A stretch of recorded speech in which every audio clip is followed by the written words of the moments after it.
I mean, for me, it was just as simple as me remembering when I was in prison and trying to plan out my next moves, and then coming out, going to school, not being able to pay attention, focus, thinking I wasn't smart enough to even be in college, and then getting into music and somehow navigating my way to where I am today, and then looking around like, oh wait, everyone doesn't do this? And then when I started receiving praise for my ability to think things through and accomplish things, I started realizing, man, maybe I am smart at something. It's just I really just gotta love it. And then I thought to myself, there's people in prison right now, and there's even just in the world that are just like me, but they don't have that example. Yeah. I was forced to have that example because I couldn't fail. I just couldn't fail. Man, same story. I couldn't fail. Facts. I've heard you talk about your prison experience in other interviews, and of course in People's Party we went over that in depth. So I didn't want to go back into like do the same type of interview, but I did want to ask, because now it's been a few years since we had that conversation. Right. And so what I've seen from my own eyes and what appears to me to be is that a lot of your hustle and your ambition, and I've heard you talk about people being confused by your level of hustle and like, how's he getting it done? He must have a team. You know what I'm saying? Like how he got all these features. A lot of your drive, I feel like, comes from you ain't never sending me back to prison again. Yeah, It comes from like having your freedom taken away from you and being state property and knowing what that's like.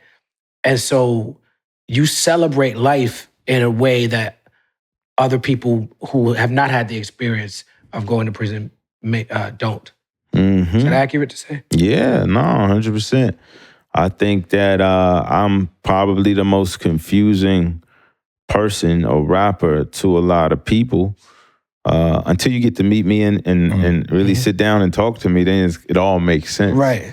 But I think I've had somebody mistake me. They were like, they thought I was like an African prince or something. And I just had mad money. African king. Well, yes. But they thought I had like mad money and I just wanted to do rap. So I just started throwing money at rap. Right. Like, a lot of people, I've heard that actually. Really? That's like a conspiracy theory on the internet? Right. It's kind of crazy to know that. But it's flattering, you know. But unfortunately, I have to work a little harder than that, you know what I mean, to get what I get. But yeah, it's really because of that drive. I went to Sierra Leone when I was 14. I got to see real poverty. You know, I learned how to cut hair with a blade and a comb when I was in Sierra Leone. So when I got to prison, I knew how to do that. You know what I'm saying? It was a lot to it. And when I figured it all out, ultimately, the reality of it all was that, yeah, I came from really not having my freedom. It's funny you mentioned state property. I forgot. That is technically what I was. Yeah. And so now when you put me in the music industry, after having all of those restraints and still overcoming them, I'm not saying it's a piece of cake, but man, listen, I'm with it. You know, COVID, you talking about I got to stay in the house. That ain't nothing for me. Yeah. That's nothing. The house, I could still go to the grocery store. I could still play Call of Duty. I could still, you know what I'm saying? All the Girls could still come over. Like, that was nothing for me. I probably thrived the most during COVID, to be honest. Yeah, I have survivor's guilt about that a little bit. Why is that? Because I did very well during COVID. Gotcha. Because I was forced to change my thinking.